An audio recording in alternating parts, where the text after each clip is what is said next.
نبينا وعلى سيد الأولين والآخرين وخاتم الأنبياء والمرسلين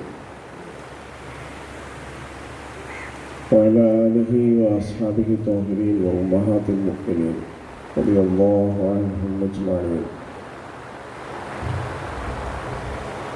ആദരണീയനായ അധ്യക്ഷൻ PH മുഹമ്മദ് സാഹിബ്,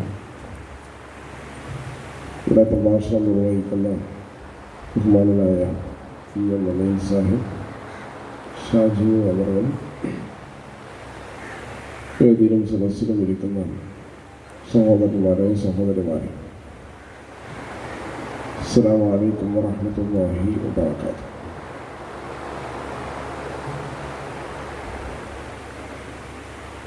നമ്മുടെ സമൂഹത്തിൽ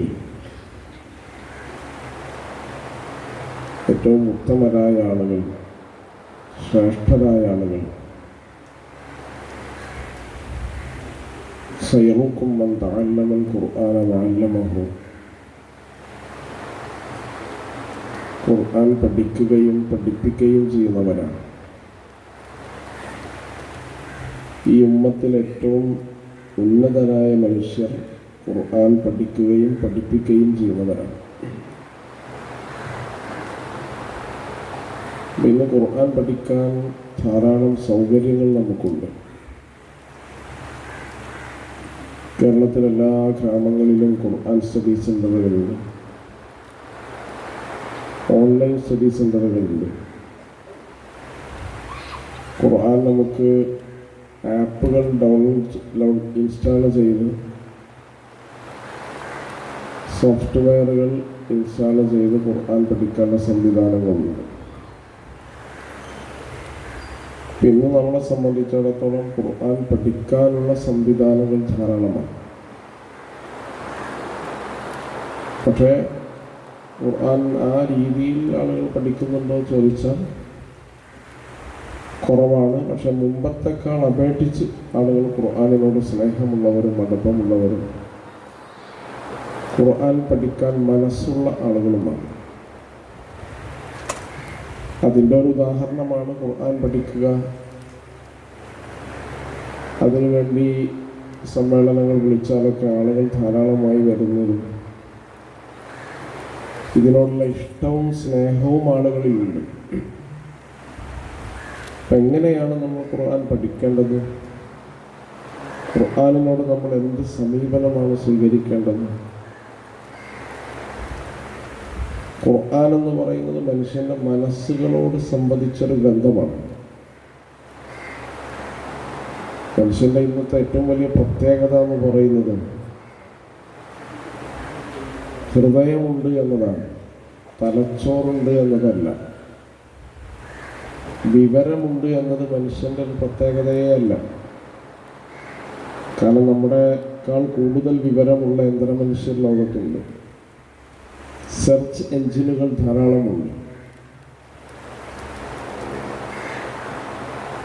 സൗദി അറേബ്യ സോഫിയ എന്ന് പറയുന്ന യന്ത്രമനുഷ്യർക്ക് പൗരത്വം നൽകി. ലോകത്തെല്ലാ രാജ്യങ്ങളും യന്ത്രമനുഷ്യർക്ക് പൗരത്വം നൽകുന്നതിനെ കുറിച്ച് ഗൗരവത്തിൽ ആലോചിച്ചുകൊണ്ടിരിക്കുകയാണ്. കാരണം ജനസംഖ്യ കുറവുള്ള രാജ്യങ്ങൾ അവരുടെ രാജ്യത്തെ മാൻ പവർ പരിഹരിക്കാൻ യന്ത്രമനുഷ്യർക്ക് പൗരത്വം നൽകിക്കൊണ്ട് അതിനുള്ള പരിശ്രമങ്ങളിലാണ്. ജർമ്മനി അതിനെക്കുറിച്ച് ആലോചിക്കുന്നുണ്ട്, സ്വിറ്റ്സർലാൻഡ് അതിനെക്കുറിച്ച് ആലോചിക്കുന്നുണ്ട്. അപ്പോൾ നമ്മുടെ നാട് മനുഷ്യന്മാരെ പൗരത്വം പുറത്താക്കാണ്. നമ്മളൊരു 100 കൊല്ലം ബാക്കിലാണ്. യന്ത്രമനുഷ്യന് പൗരത്വം ലോകങ്ങൾ കൊടുത്തുകൊണ്ടിരിക്കുമ്പോൾ നമ്മൾ ഹിന്ദു മുസ്ലിം ഒക്കെ പറഞ്ഞ് പൗരത്വത്തിന് മനുഷ്യരെ പുറത്താക്കിക്കൊണ്ടിരിക്കും. യന്ത്രങ്ങൾ ലോകത്ത് വിവരങ്ങൾ കൈയടക്കിയ ലോകത്താണ് നമ്മൾ ജീവിക്കുന്നത്. നമ്മുടെ നാട്ടിലൊക്കെ ഒരു ബാങ്കുണ്ട്, ICICI എന്നാണ് അതിൽ പറയുന്നത്. ഈ ബാങ്കിൻ്റെ ഹെഡ് ഓഫീസ് മുംബൈയിലാണ്. അവിടെ 2030 ഒരു പ്രധാനപ്പെട്ട ഓഫീസ് അവർ തുറങ്ങുന്നുണ്ട്. ആ ഓഫീസിൻ്റെ പ്രത്യേകത അതിലൊരു മനുഷ്യനും ജോലി ചെയ്യില്ല എന്നതാണ്. മുഴുവൻ യന്ത്രങ്ങളാണ്. നമ്മുടെ MA യൂസുഫ് അലി സാഹിബ് 2030 അബുദാബിയിൽ ഒരു സൂപ്പർ മാർക്കറ്റ് തുറന്നു, ലൂലു സൂപ്പർ മാർക്കറ്റ്. അതിൻ്റെ പ്രത്യേകതയും മനുഷ്യന്മാരതിൽ ജോലി ചെയ്യില്ല എന്നല്ല. അപ്പോൾ ജോലി ഇല്ല എന്ന് പറഞ്ഞിട്ട് നമുക്ക് ആളുകളുടെ മുന്നിൽ തല കുനിച്ച് നിൽക്കേണ്ട ആവശ്യമൊന്നുമില്ല. ജോലിക്ക് യന്ത്രങ്ങൾ കൊണ്ടുപോയി, മനുഷ്യന്മാർക്ക് ജോലിയില്ല. അപ്പം ലോകം വിവരങ്ങളും ഡാറ്റകളുമെല്ലാം മനുഷ്യനേക്കാൾ കൂടുതൽ യന്ത്രങ്ങളിലേക്ക് വന്നുകൊണ്ടിരിക്കുന്ന കാലത്ത് മനുഷ്യനൊരു പ്രത്യേകത വേണമല്ലോ. ആ പ്രത്യേകത എന്താണ്? ആ പ്രത്യേകതയാണ് ഖുർആൻ വിവരിക്കുന്നത്. ലഹും ഖുലൂബുൻ ലാ യഫ്ഖഹൂന ബിഹാ, അവർക്ക് ഹൃദയമുണ്ട് പക്ഷെ അവർ ചിന്തിക്കുന്നില്ല. ഹൃദയം കൊണ്ട് ചിന്തിക്കുക എന്നൊരു പരിപാടിയില്ല. അതിനാണ് ഇമോഷൻ എന്ന് പറയാം. ഇമോഷൻ എന്ന് പറഞ്ഞാൽ ദയ, കാരുണ്യം, കോപം, വിദ്വേഷം, അസൂയ, അതേപോലെ വാത്സല്യം ഒക്കെ ഹൃദയത്തിൻ്റെ പ്രവർത്തനമാണ്. ഇതൊന്നും യന്ത്രങ്ങൾക്ക് ഉണ്ടാവില്ല. ഒരു യന്ത്രമനുഷ്യൻ മറ്റൊരു യന്ത്രമനുഷ്യനോട് ഒരിക്കലും ദയ കാണിക്കൂല. ദയ എന്ന് പറഞ്ഞ സാധനം തന്നെ ഉണ്ടാവും. ഈ സോഫിയ എന്ന് പറഞ്ഞ യന്ത്രമനുഷ്യനെ ഒരു 10-20 സ്ത്രീകളുടെ കൂട്ടത്തിൽ കൊണ്ടുപോയി ഡ്രസ്സൊക്കെ ചെയ്ത് വെച്ചാൽ അതിലവരെ കണ്ടുപിടിക്കാനും പ്രയാസമാണ്. മനുഷ്യൻ്റെ അതുപോലെയാണ്, സ്കിന്നൊക്കെ അതുപോലെ നേർപ്പിച്ച് റെഡിയാക്കിക്കൊണ്ടിരിക്കുകയാണ്. പക്ഷേ ചിരിക്കുമാണ്. പക്ഷെ ചിരിക്കണൊരു വികാരമുഖത്തില്ല. കരയുമ്പോൾ നമ്മൾ വെറുതെ ചിരിച്ചുകൊണ്ട് കരയാൻ പറ്റില്ലല്ലോ. കരയുമ്പോൾ ഒരു ഇമോഷൻ ഉണ്ട്, പക്ഷെ ആ ഇമോഷൻ ആ മുഖത്തുണ്ടാവില്ല. ഇതുവരെ ഇല്ല എന്ന് പറയാൻ പറ്റുള്ളൂ, നാളെ ഉണ്ടാവുമെന്ന് എനിക്ക് പറയാൻ പറ്റില്ല. അപ്പോൾ അതുകൊണ്ട് മനുഷ്യൻ്റെ പ്രത്യേകത അവന് ഇമോഷൻ ഇൻ്റലിജൻസ് ഉണ്ട് എന്നതാണ്. നമ്മളൊക്കെ ആർട്ടിഫിഷ്യൽ ഇൻ്റലിജൻസിൻ്റെ കാലത്താണ് ജീവിക്കുന്നത്. അപ്പോൾ ഇമോഷൻ ഉണ്ട് എന്ന് പറയുന്നത് കൊണ്ട് ഖുർആൻ മനുഷ്യൻ്റെ ബുദ്ധിയോട് സംവദിക്കുന്നതിനേക്കാൾ കൂടുതൽ ഖൽബിനോടാണ് സംവദിക്കുന്നത്. ഷിഫാഉൽ ലിമാ ഫിസ് സുദൂർ എന്നാണ്. നിങ്ങളുടെ ഹൃദയത്തിലുള്ള രോഗങ്ങൾക്ക് ഔഷധമാണ് വിശുദ്ധ ഖുർആൻ എന്നാണ്. അപ്പോൾ ഹൃദയങ്ങളിലുള്ള സാധനം എന്താണെന്ന് ഞാൻ നേരത്തെ പറഞ്ഞ കാര്യമാണ്. നമ്മളൊരു ലാബിൽ ടെസ്റ്റ് ചെയ്താൽ എൻ്റെ രക്തത്തിൽ ബ്ലഡിൽ എത്ര അസൂയുണ്ട്, ബ്ലഡിൽ എത്ര വിദ്വേഷമുണ്ട്, കുനിഷ്ട്, കുശുമ്പ്, ഈ അഹങ്കാരം, ഇതൊന്നും ബ്ലഡിൽ നമുക്ക് ലാബിൽ നിന്ന് കാണാൻ പറ്റില്ല. പക്ഷെ ബ്ലഡ് പോകുന്നിടത്തൊക്കെ ഏതുണ്ട്? അസൂയുണ്ട്. ബ്ലഡ് ഇന്ന ശൈത്താന യജ്രി മജറദ്ദം, പിശാച് നിങ്ങളെ ബ്ലഡിൻ്റെ കൂടെയാണ് സഞ്ചരിക്കുക എന്ന് റസൂലുള്ളാഹി സ്വല്ലല്ലാഹു അലൈഹി വസല്ലം. അപ്പോൾ ഈ ഗുണങ്ങളൊക്കെ അതിലുണ്ട്. ലാബിൽ കൊളസ്ട്രോളും പ്രഷറും ഷുഗറും മാത്രമേ കണ്ടെത്താൻ പറ്റുള്ളൂ. ഒരു ലാബിലും ഇന്നേ വരെ അസൂയയുടെ അളവ് കണ്ടെത്താൻ കഴിയില്ല. പക്ഷേ ഇത് ചികിത്സിക്കണമല്ലോ, ഇത് മനുഷ്യൻ്റെ ഉള്ളിലുണ്ടല്ലോ. അപ്പോൾ ഇതിനെ ചികിത്സിക്കാൻ അല്ലാഹു തന്ന ഔഷധമാണ് ശിഫാഉൽ ലിമാ ഫിസ് സുദൂർ, വിശുദ്ധ ഖുർആൻ. ഈ ഖുർആൻ ലൗ അൻസൽനാ ഹാദൽ ഖുർആന അലാ ജബലിൻ ലറഅയ്തഹു ഖാശിഅൻ മുതസദ്ദിഅൻ മിൻ ഖശ്യത്തില്ലാഹ്. ഇതൊരു പർവ്വതത്തിൻ്റെ മുകളിലാണ് ഇറക്കിയതെങ്കിൽ ആ പർവ്വതം അങ്ങനെ കിടുകിടാ വറക്കുന്നതാണ്. അപ്പോൾ പത്തനാപുരത്ത് ഏറ്റവും ഉയരം കൂടിയ ഒരു കുന്നിൻ്റെ മുകളിൽ നിങ്ങളൊരു മുസാഫ് കൊണ്ടുവച്ചാൽ ഒന്നും സംഭവിക്കൂലേ. പിന്നെന്താണ് ഈ പറഞ്ഞതിൻ്റെ അർത്ഥം? ഖുർആൻ ഇറങ്ങിയതൊരു മലിൻ്റെ മുകളിലാണ്, ജബലുന്നൂർ എന്നാണ്. അവിടെ അതിനൊരു കുഴപ്പം ഇതുവരെ പറ്റിയിട്ടില്ല. പിന്നെ ഇതെന്തിനാ പറഞ്ഞത്? ഇത് കൊണ്ട് നടക്കണ മനുഷ്യ, നീ എന്തുകൊണ്ടാണ് കുലുങ്ങാത്തത് എന്ന് ചോദിക്കുകയാണ്. ഇതുള്ള മനുഷ്യൻ കുലുങ്ങണം, അവൻ്റെ കൽബ് പ്രവർത്തിക്കണം. നമ്മുടെ ഹൃദയത്തിൽ പെൻഡ്രൈവിലോ മൊബൈലിലോ സോഫ്റ്റ്വെയറിലോ ഉണ്ടായാൽ പോരാ, കൽബിലാണ് എന്തുണ്ടാവേണ്ടത്? വിശുദ്ധ ഖുർആൻ. അപ്പോൾ വിശുദ്ധ ഖുർആൻ നമ്മൾ അത് മനുഷ്യനിലൊരു അസ്വസ്ഥതയും ബേജാറും ആദിയും ഒക്കെ ഉണ്ടാവും. മനുഷ്യരെ നന്നാക്കാൻ അതിന് കഴിയും. ഇന്ന ഹാദൽ ഖുർആന യഹ്ദി ലില്ലത്തി ഹി അഖ്വം. ഖുർആനാണ് ഏറ്റവും സ്ട്രൈറ്റ് ആൻഡ് റൈറ്റ് വഴി നിങ്ങൾക്ക് കാണിച്ചു തരും. അപ്പോൾ വിശുദ്ധ ഖുർആനെ ഒരു വിശ്വാസി എന്ന നിലയിൽ നമ്മൾ എങ്ങനെയാണ് സമീപിക്കേണ്ടത് എന്ന് ഹുജ്ജത്തുൽ ഇസ്ലാം അബൂ ഹാമിദുൽ ഖസാലി റഹ്മഹുല്ലാഹ് അദ്ദേഹം പറയാണ്. ഒന്നാമതായി വിശുദ്ധ ഖുർആൻ നിങ്ങൾ വായിച്ചു കൊണ്ടിരിക്കുക, ധാരാളം വായിക്കുക, പാരായണം ചെയ്യുക. അലിഫ് ലാം മീം എന്ന് പറയുന്നത് ഒരു ഹർഫാണ് എന്ന് ഞാൻ പറയുന്നില്ല, അത് 3 ഹർഫുകളാണ്. ഒരാൾ ഖുർആനിൽ ഒരു ഹർഫ് ഉച്ചരിച്ചാൽ 10 നന്മയുടെ പ്രതിഫലമുണ്ട് എന്ന് റസൂലുള്ളാഹി സ്വല്ലല്ലാഹു അലൈഹി വസല്ലം. പാരായണം ചെയ്യാം. നമ്മളൊരു ഗ്രന്ഥം പഠിക്കാൻ തീരുമാനിച്ചാൽ ആദ്യം ചെയ്യൽ എന്താണ്? വായിക്കൽ തന്നെയാണ്, പഠിക്കൽ തന്നെയാണ്. അപ്പോൾ നമ്മളൊരു 10ാം ക്ലാസ് SLC കിട്ടുന്ന കുട്ടികൾ പുസ്തകം കൊണ്ടുവന്നിട്ട് പുസ്തകം ഇങ്ങനെ നോക്കിയിരിക്കലല്ലോ ചെയ്യുക. പുസ്തകം വായിച്ചു തുടങ്ങും. വായിക്കുമ്പോഴാണ് ഒരാൾ പഠിക്കാൻ ആരംഭിക്കുക. ഏത് പഠനത്തിൻ്റെയും എൻട്രൻസ് എന്ന് പറയുന്നത് വായന തന്നെയാണ്. നമ്മളേറ്റവും പരിമിതി എന്ന് പറഞ്ഞാൽ നമ്മൾ വായിക്കുന്നതിൽ മാത്രം നിർത്തി എന്നുള്ള പരിമിതിയാണ്. ഇവിടെ വായന ഏറ്റവും പ്രധാനപ്പെട്ട കാര്യമാണ്. അതുകൊണ്ടാണ് വിശുദ്ധ ഖുർആൻ പാരായണം ചെയ്താൽ, വിശുദ്ധ ഖുർആനിലേക്ക് ഒരാളിങ്ങനെ നോക്കിയിരുന്നാൽ, വിശുദ്ധ ഖുർആൻ ഒരാൾ ശ്രദ്ധിച്ച് കേട്ടാൽ ഇതിനൊക്കെ പുണ്യമുണ്ട് എന്ന് റസൂലുള്ളാഹി സ്വല്ലല്ലാഹു അലൈഹി വസല്ലം. 3 കാര്യത്തിലേക്ക് നിങ്ങൾ നോക്കി വെറുതെ നോക്കിയിരുന്നാൽ തന്നെ പുണ്യമുണ്ട്. അതിലൊന്ന് ഖുർആനാണ്, രണ്ടാമത്തെ കഅബയാണ്, മൂന്നാമത്തത് സ്വന്തം മാതാവിൻ്റെ മുഖത്തേക്കാൾ റസൂലുള്ളാഹി സ്വല്ലല്ലാഹു അലൈഹി വസല്ലം. ഉമ്മാൻ്റെ മുഖത്തേക്ക് വെറുതെ നോക്കിയിരുന്നാൽ തന്നെ എന്ത് ചെയ്യും? പ്രതിഫലം കിട്ടും. അങ്ങനെ പ്രതിഫലമുള്ള കാര്യങ്ങളിലൊന്ന് ഖുർആനാണ്. അപ്പോൾ ഖുർആൻ ഒരു കാര്യം കേൾക്കുക എന്ന് പറയുന്നത് ഖുർആന് പുണ്യമുണ്ട്. ഒരു സദസ്സിൽ ഖുർആൻ പാരായണം ചെയ്താൽ പിന്നെ അവിടെ മിണ്ടാൻ പാടില്ല. ഇമാമ് ഖുർആൻ പാരായണം ചെയ്താൽ മഅ്മൂം ഓതുന്നത് അവസാനിപ്പിക്കണം. കാരണം വഇദാ ഖുരിഅൽ ഖുർആനു ഫസ്തമിഉ ലഹു വഅൻസിതു ലഅല്ലകും തുർഹമൂൻ. നിങ്ങൾ ഖുർആൻ പാരായണം ചെയ്യുന്നത് കേട്ടാൽ 2 കാര്യം ചെയ്യണം. ഒന്ന് മൗനം പാലിക്കുകയും ശ്രദ്ധിച്ച് കേൾക്കുകയും ചെയ്യണം.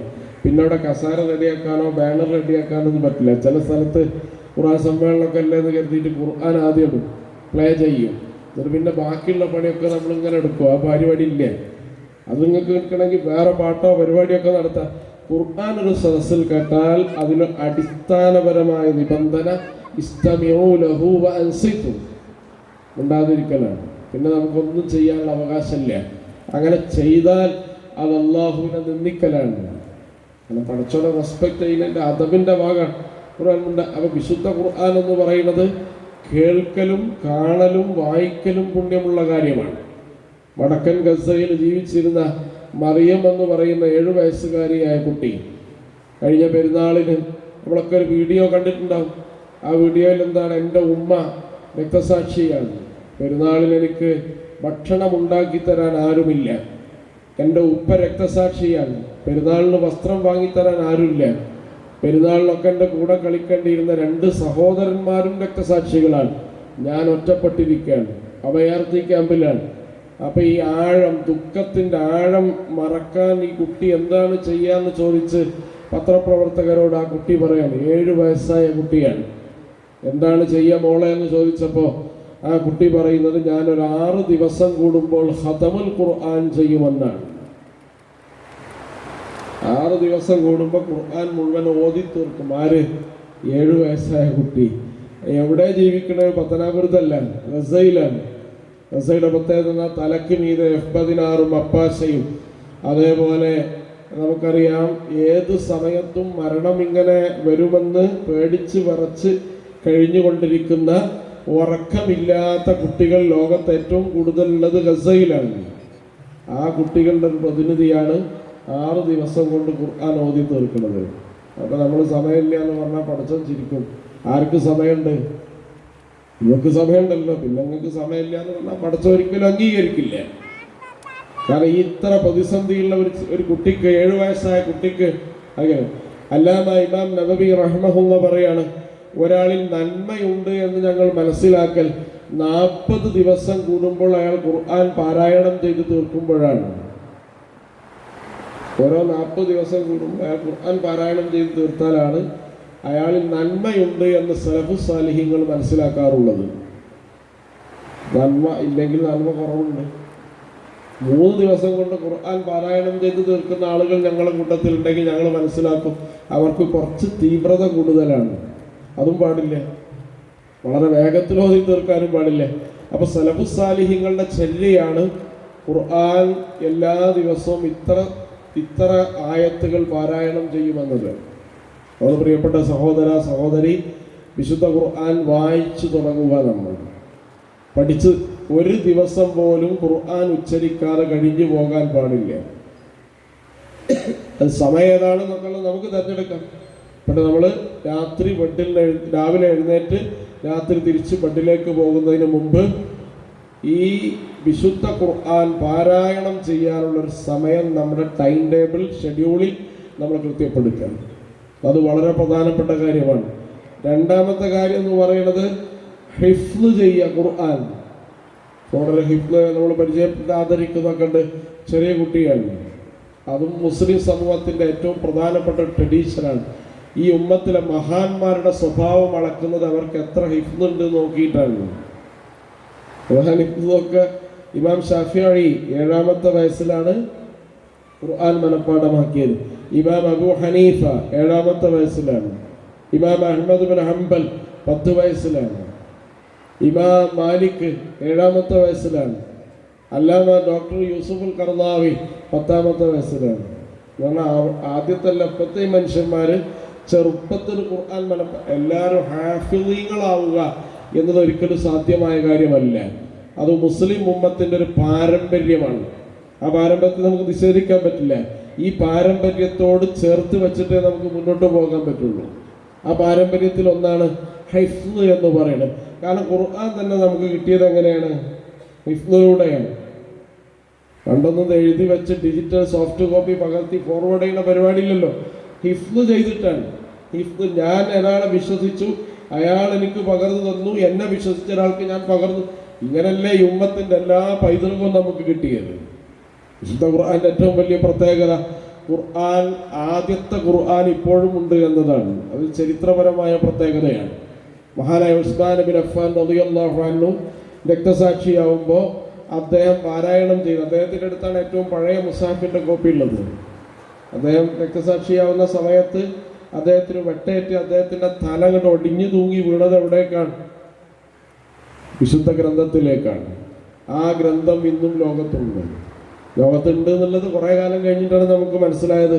ലോകത്തെ ഏറ്റവും പ്രധാനപ്പെട്ട പണ്ഡിതൻ, ആധുനിക ഗസാലി എന്ന പേരിൽ അറിയപ്പെടുന്ന ഡോക്ടർ മുഹമ്മദ് ഹമീദുള്ള, അദ്ദേഹം ഈ ഗ്രന്ഥമുണ്ട് എന്ന് മനസ്സിലാക്കി അദ്ദേഹം ഇത് തേടി പുറപ്പെടുകയാണ്.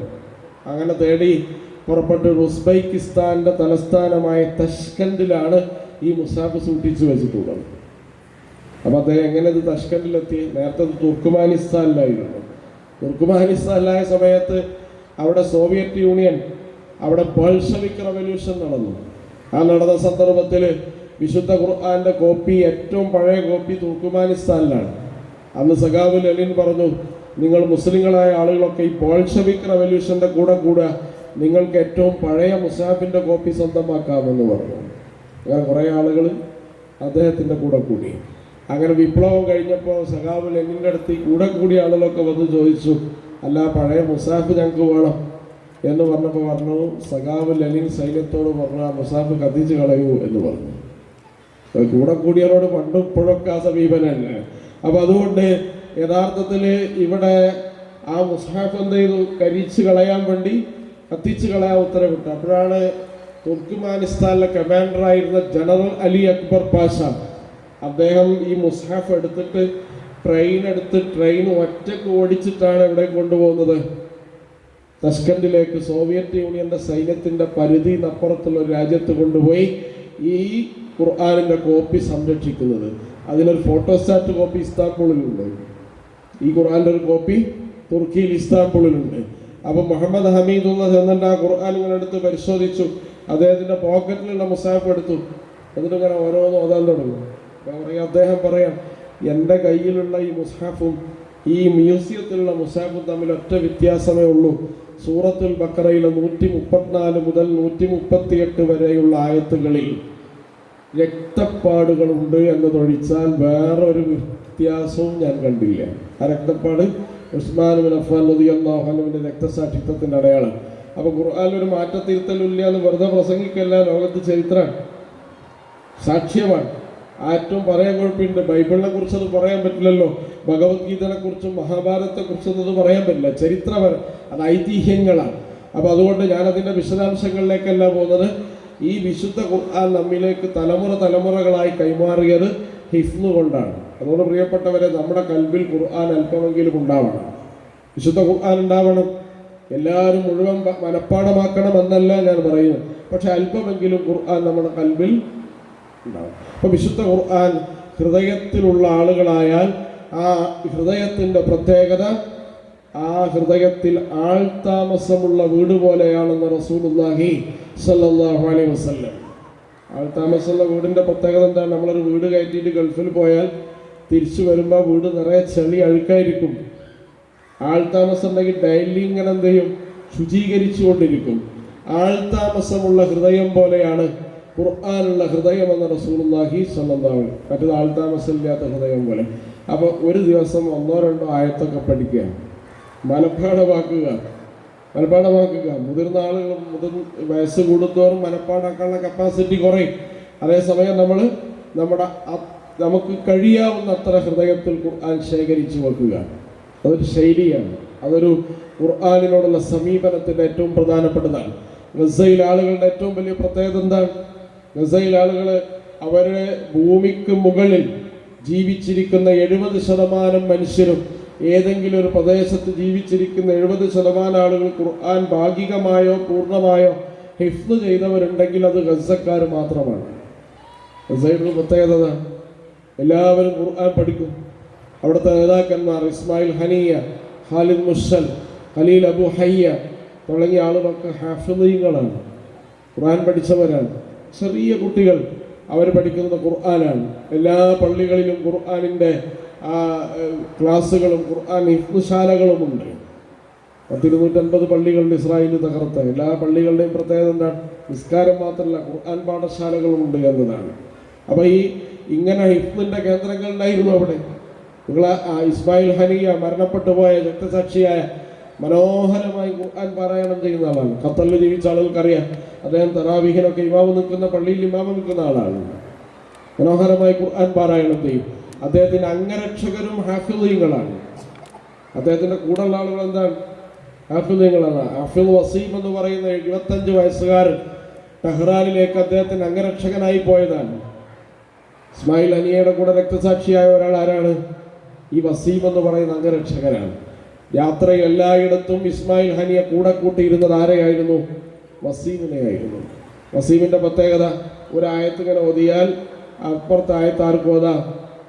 വസീമിന് ഓതാം, ഹനിയൊക്കെ ഓതാം. അങ്ങനെ യാത്ര പോകുമ്പോഴൊക്കെ ഖുർആൻ അവർക്ക് ഓതിക്കൊണ്ടേയിരിക്കാം. വസീം ഇങ്ങനെ ടെഹ്റാനിൽ ഹോട്ടലിൻ്റെ പുറത്ത് വന്നിട്ട് സഹപ്രവർത്തകരോട് സംസാരിച്ചു കൊണ്ടിരിക്കെ സഹപ്രവർത്തകർ പറഞ്ഞു, വസീം നീ ഗസയിലായിരുന്നെങ്കിൽ എന്നോ രക്തസാക്ഷിയായേനെ. അപ്പോൾ വസീം ചിരിച്ചുകൊണ്ട് പറഞ്ഞു, നിങ്ങളെല്ലാവരും രക്തസാക്ഷിയാവാൻ എനിക്ക് വേണ്ടി പ്രാർത്ഥിക്കണം, എനിക്ക് അതിയായ ആഗ്രഹമുണ്ട്. ഇത് പറഞ്ഞിട്ട് നേരെ പോകുന്നത് എവിടേക്കാണ്? റൂമിലേക്കാണ്. റൂമിൽ ഖുർആൻ ദൗറ നടക്കുകയാണ്. ഖുർആൻ ഇങ്ങനെ ഓതുകയാണ്. ഒരാളൊരു ഭാഗവതും മറ്റൊരാളൊരു ഭാഗവതും ഖുർആൻ പിടിച്ചിട്ടാണ് പാരായണം ചെയ്യുന്നത്. അപ്പോഴാണ് സ്ഫോടനം നടക്കുന്നത്. രണ്ടുപേരും ചിന്നിച്ചിതറി. ഇസ്മായിൽ ഹനിയയും ഹാഫിൾ വസീമും. അതിലൊരു കൈ ഇങ്ങനെ ദൂരേക്ക് തെറിച്ചു നിൽക്കുന്ന ഒരു കയ്യിലൊരു ഖുർആൻ്റെ കോപ്പി ഉണ്ട്. ഹാഫിൾ വസീമിൻ്റെ കൈയാണ്. ഇതാണ് ആ ജനതയുടെ ഏറ്റവും വലിയ പ്രത്യേകത എന്ന് പറയുന്നത്. അതുകൊണ്ടാണ് അവർ ഖുർആനെ സ്നേഹിച്ചത് കൊണ്ടാണ് ഈ ചെറുത്തുനിൽപ്പിൽ ലോകം മുഴുവൻ അവർക്കെതിരായിട്ടും നിശ്ചയദാർഢ്യത്തിൻ്റെ പ്രതീകമായി ലോകത്തിൻ്റെ മുന്നിൽ ആ ജനത എഴുന്നേറ്റ് നിൽക്കുന്നത് എന്തുകൊണ്ടാണ്? ഖുർആനോടുള്ളവരുടെ മഹബത്താണ്, ഖുർആനോടുള്ളവരുടെ സ്നേഹമാണ്. അതുകൊണ്ട് പ്രിയപ്പെട്ടവരെ, ആ ജനതക്കതാകാമെങ്കിൽ നമുക്കതിൻ്റെ ഇരട്ടി സമയവും സൗകര്യവും ഉണ്ട്. അവർ കാരണം ലോകത്ത് ഖുർആൻ പഠിച്ച ആളുകൾ 3 കോടി മനുഷ്യരാണ്. 30 മില്യൺ മനുഷ്യരാണ്. 30 മില്യൺ മനുഷ്യർക്ക് ഖുർആൻ പഠിപ്പിക്കണമെങ്കിൽ ഇപ്പം ഇവിടെ ഒരു ഖുർആൻ സമ്മേളനം നടത്തുന്ന എത്ര ചിലവുണ്ട്? 30 മില്യൺ മനുഷ്യർക്ക് ഖുർആൻ പഠിപ്പിക്കണമെങ്കിൽ എത്ര പൈസ ചിലവാക്കണം? ഒരു ചിലവുമില്ലാതെ. മുസ്ലിം അല്ലാത്ത ഒരു വ്ളോഗർ എന്താണ് ഗസയെ ഇത്ര നിശ്ചയദാർഢ്യത്തിന് പ്രേരിപ്പിച്ചത് എന്ന് അന്വേഷിക്കാൻ അവർക്ക് മനസ്സിലായി ഖുർആനാണ്. അപ്പോൾ ഖുർആൻ പഠിക്കാൻ അവർ നോക്കി. അതിനൊരു ക്ലബ്ബ് ഉണ്ടാക്കി, ഖുർആൻ ബുക്ക് ക്ലബ്ബ് എന്ന് പറഞ്ഞ ക്ലബ്ബ്. ആളുകൾ അതിലേക്ക് ജോയിൻ ചെയ്തു. 30 മില്യൺ മനുഷ്യരാണ്. ആദ്യം ഉണ്ടാക്കിയ ആൾ മുസ്ലിമായി, പിന്നെ ഓരോരുത്തരും മുസ്ലിങ്ങളാവാൻ തുടങ്ങി. ഇപ്പം ലോകത്ത് ഗസയുടെ കാലത്ത് കുറേ അധികം ആളുകൾ പാശ്ചാത്യർ മുസ്ലിം ആവാനുള്ള കാരണം എന്താണ്? ഈ ഖുർആൻ പഠന ഗ്രൂപ്പുകളാണ്. ഈ ഖുർആൻ പഠന ഗ്രൂപ്പുകൾ എങ്ങനെ ഉണ്ടായി? ഈ മനുഷ്യരുടെ നിശ്ചയദാർഢ്യത്തിൻ്റെ പ്രചോദനം, നിമിത്തം, റീസൺ വിശുദ്ധ ഖുർആനാണെന്ന് അവർ മനസ്സിലാക്കി. അതുകൊണ്ട് പ്രിയപ്പെട്ടവരെ, വിശുദ്ധ ഖുർആനോട് നമ്മൾ പുലർത്തേണ്ട രണ്ടാമത്തെ സമീപനം ഹിഫ്ദിൻ്റെ സമീപനമാണ്. മൂന്നാമത്തെ സമീപനം ഖുർആൻ പഠിക്കലാണ്. ഖൈറുക്കും മൻ തഅല്ലമൽ ഖുർആന വഅല്ലമഹു. ഖുർആൻ പഠിക്കലാണ്. ഖുർആൻ പഠിക്കൽ എല്ലാവർക്കും ഫർള് ഐനാണ്. ളുഹറും അസറും മഗ്രിബൊക്കെ നിസ്കരിക്കുന്നത് പോലെ നിർബന്ധമാണ്. നമ്മളെ കുട്ടിക്ക് നമ്മൾ അന്നം കൊടുക്കുന്നത് പോലെ നിർബന്ധമാണ് ഖുർആൻ കൊടുക്കൽ. കുട്ടി ജനിച്ചാൽ വളർന്ന് വലുതാവുന്ന ഭക്ഷണം കൊടുക്കൂലേ വാപ്പാരുമാരും, നമുക്ക് നിർബന്ധമാണ്. അതേപോലെ വാപ്പാന്റെ ഉമ്മാന്റെ മേൽ നിർബന്ധമായ കാര്യം കുട്ടികളെ ഖുർആൻ പഠിപ്പിക്കലാണ്. ബാപ്പാര് ഭക്ഷണം കൊടുക്കാതെ കുട്ടിയെ പട്ടിണി കിട്ടാൻ പടച്ചവൻ ചോദിക്കും, ഖുർആൻ കൊടുക്കാതെ പട്ടിണി കിട്ടാനും അള്ളാഹു ചോദിക്കും. ഖുർആൻ കൊടുക്കാതെ പട്ടിണി കിട്ടാനും അള്ളാഹു ചോദിക്കും.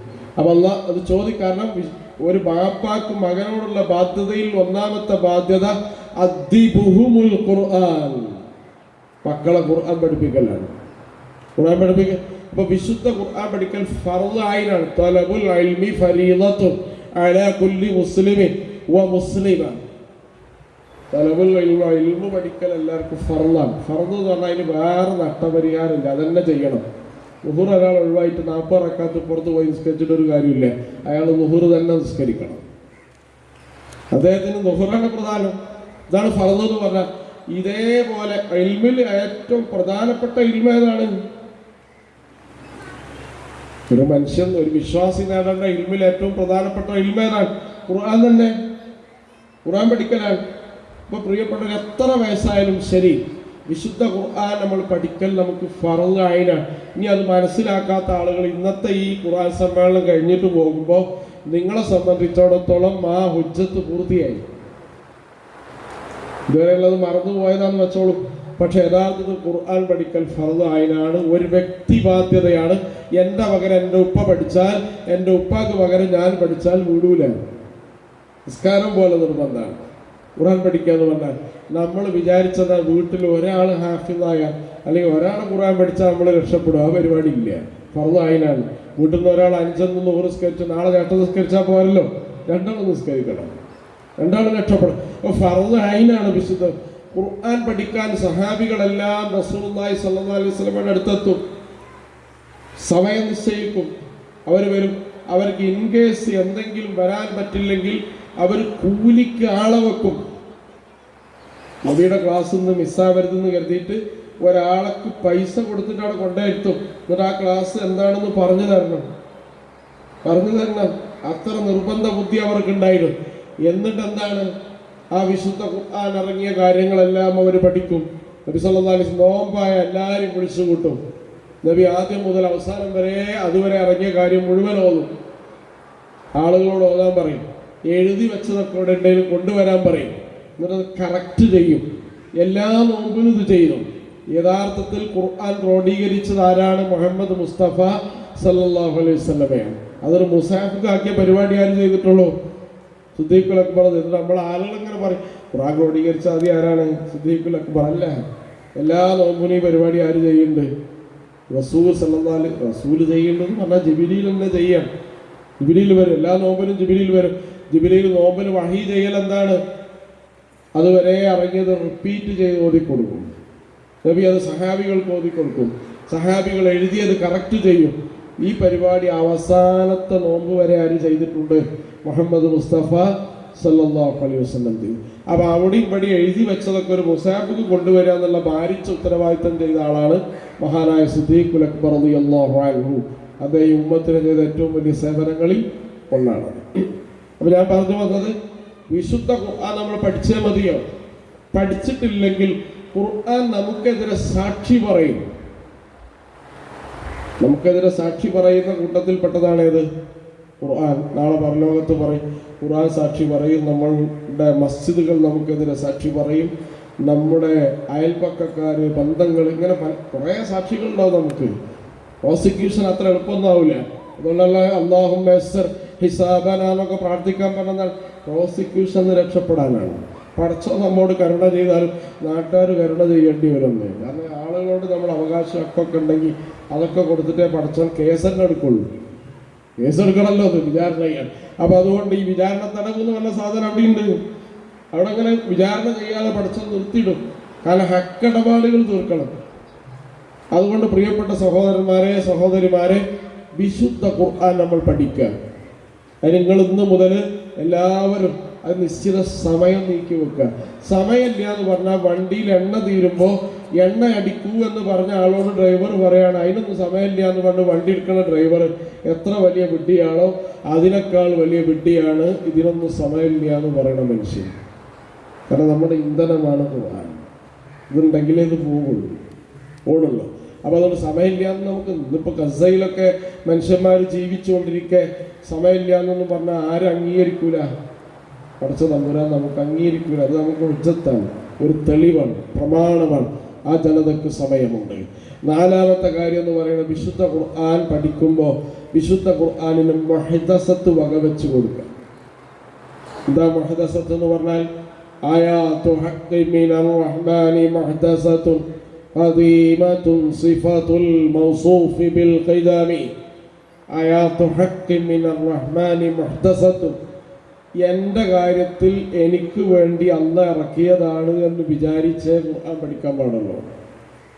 കുറേ ആൾക്കാർ ഖുർആൻ പഠിക്കും, പക്ഷെ ഒന്നും കിട്ടൂല. പിന്നെ അടുത്ത കൊല്ലം വീണ്ടും പഠിക്കും, ഒന്നും കിട്ടൂല. ഇങ്ങനെ റിപ്പീറ്റ് ചെയ്ത് പഠിക്കും. ആ പഠിക്കാത്ത ആളും പഠിച്ച ആളും ഒരു വ്യത്യാസമില്ല. എന്തുകൊണ്ടാണ് വ്യത്യാസമില്ലാത്ത? പഠിച്ച ആളും ഇങ്ങനെ സ്വഭാവത്തിൽ, പെരുമാറ്റത്തിൽ, നിലപാടിൽ, വേഷവിധാനങ്ങളിൽ ഒക്കെ വ്യത്യാസം കാണും. നല്ല ഖുർആൻ ഉള്ളിലേക്ക് വന്നിട്ടുള്ളൂ. അല്ല എന്ത് വ്യത്യാസമല്ലേ? ആ ഖുർആൻ പഠിച്ച സമയം കൂടി നഷ്ടമായി എന്നല്ലാതെ. അതുകൊണ്ട് വിശുദ്ധ ഖുർആൻ പഠിക്കുമ്പോൾ എങ്ങനെ പഠിക്കണം? എനിക്ക് പഠിച്ചവൻ ഇറക്കിയതാണെന്ന വിചാരത്തിൽ ഖുർആൻ പഠിക്കണം. ചില ആളുകളുടെ ഖുർആൻ എടുത്താൽ ഉറങ്ങും. ഉറങ്ങുന്ന ആളുകളുടെ കാര്യത്തിൽ അല്ലാഹുവും ഉറങ്ങും. അല്ലാഹ് ഉറങ്ങിയാൽ എന്താ ചെയ്യുക? ആകാശത്ത് നിന്ന് താഴെ വീഴുന്നത് പോലെ തവിട് പൊടിയാവും. സ്വന്തം കാര്യം ഒരു കണ്ണിമ വെട്ടുന്ന നേരത്തേക്ക് പോലും എന്നെ ഏൽപ്പിക്കല്ല അല്ലാ എന്നാണ് റസൂലുള്ളാഹി സ്വല്ലല്ലാഹു അലൈഹി വസല്ലം പ്രാർത്ഥിച്ചത്. അതിനുള്ള ആവത് നമുക്കില്ല, ശേഷിയില്ല. നമ്മൾ നടക്കുന്നത് കണ്ടാൽ വിചാരിച്ചു എൻ്റെ മാത്രമല്ല നാട്ടുകാരത് മൊത്തം കൊണ്ടെടുക്കാനുള്ള കഴിവുണ്ട് നമ്മൾ വിചാരിക്കും. ഇല്ല, സ്വന്തം കാര്യം കണ്ണിമ വെട്ടുന്ന നേരത്തേക്ക് നീ നോക്കിക്കോ എന്ന് പറഞ്ഞാൽ നിങ്ങൾക്ക് ഏറ്റവും ആവശ്യമുള്ള സാധനമാണല്ലോ ഓക്സിജൻ. അതുണ്ടാക്കാൻ പോലും നിങ്ങൾക്ക് കഴിയില്ല. വെള്ളക്കട നിൽക്കുക, മാറ്റിവെക്കുക. അപ്പം മുഹ്ദസത്ത് ഖുർആനിലുണ്ട് എന്ന് നമ്മൾ അംഗീകരിച്ചു കൊടുക്കണം. ഇമാം ഗസാലി റഹ്മഹുല്ലാഹ് പറയാണ്, ഖുർആൻ ഒരാൾ പഠിക്കാൻ വേണ്ടി ഇങ്ങനെ നിവർത്തി വെച്ചാൽ ഇതെനിക്ക് പടച്ചോൻ ഇപ്പോൾ ഇറക്കിയതാണ് എന്ന് വിചാരിച്ച് പഠിക്കണം. എന്നാലേ ഖുർആൻ നായക്ക് വല്ലതും കിട്ടുള്ളൂ. 1400 കൊല്ലം മുമ്പ് ഇറക്കിയതാണെന്ന് വിചാരിച്ച് പഠിക്കരുത്. അത് നിങ്ങൾ ആലോചിച്ച് നോക്കുക. ഇപ്പൊ അബൂ ഉബൈദ മർഹൂം രക്തസാക്ഷിയായി ഗസയിലെ അദ്ദേഹത്തിന്റെ പ്രത്യേകത എന്താണ്? എല്ലാ ദിവസവും വൈകുന്നേരം വന്നിട്ട് അദ്ദേഹം പുതുസ് ടി വിയിലും മറ്റൊക്കെ അദ്ദേഹത്തിന്റെ ഒരു ബ്രീഫിംഗ് ഉണ്ടാവും. ഒരു 2 ദിവസം 3 ദിവസം കൂടുമ്പോൾ. ഇന്നാണ് ഗസയിൽ സംഭവിച്ചു. അപ്പൊ അദ്ദേഹം ഇങ്ങനെ ഓരോ ആയത്തോന്നും ആ ആയത്തൊക്കെ നമ്മൾ എല്ലാ കാലത്തും കേൾക്കുന്നതാണ്. പക്ഷെ അപ്പോൾ നമുക്ക് തോന്നുന്നത് ഇപ്പം ഇറങ്ങിയതാണ്. നേരത്തെ നമ്മൾ ഓതിയതാണ്. പക്ഷെ ആ ഇറങ്ങുന്ന സമയത്ത്, ആ ഓതുന്ന സമയത്ത് തോന്നുന്നത് ഇവരുടെ കാര്യത്തിൽ ഇറങ്ങിയതാണ്.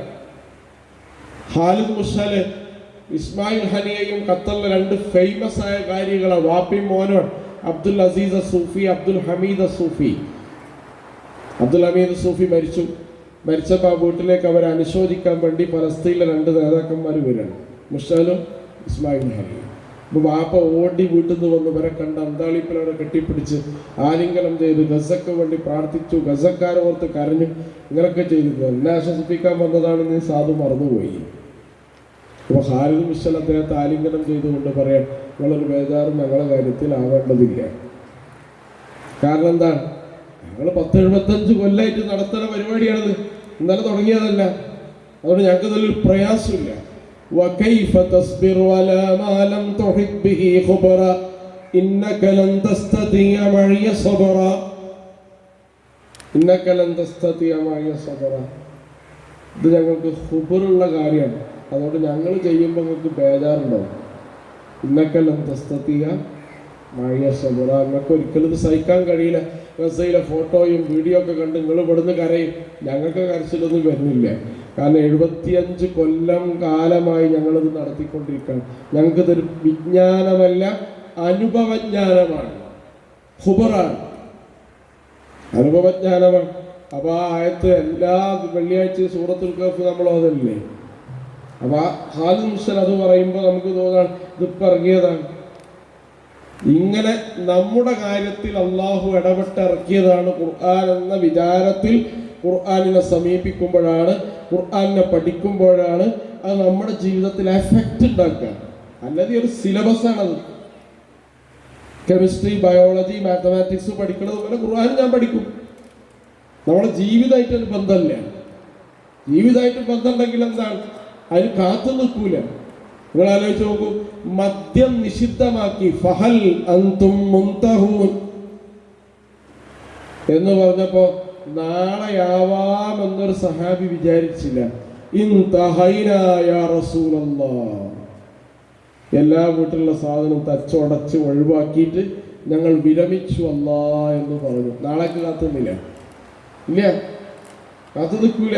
കാരണം ആ സമയത്ത് സ്പോട്ടിൽ ഖുർആനോട് പ്രതികരിച്ചവർ.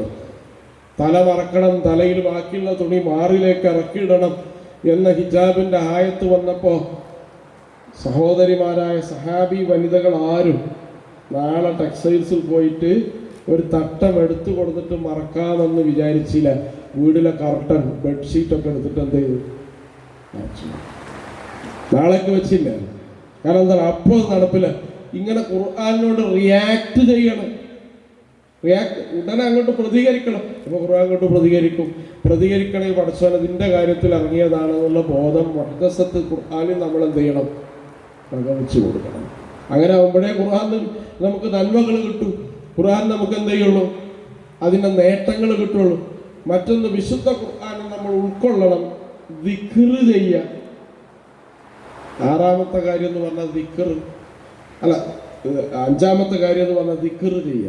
എന്താണ് ദിക്ർ എന്ന് പറഞ്ഞാൽ, ഖുർആൻ എന്ത് പണിയാണ് നമ്മോട് എടുക്കാൻ പറഞ്ഞത് അത് നമ്മൾ എടുക്കുക. എന്തൊക്കെ പണിയാണ് എടുക്കാൻ പറഞ്ഞത്? കുറേ പണിയുണ്ട്.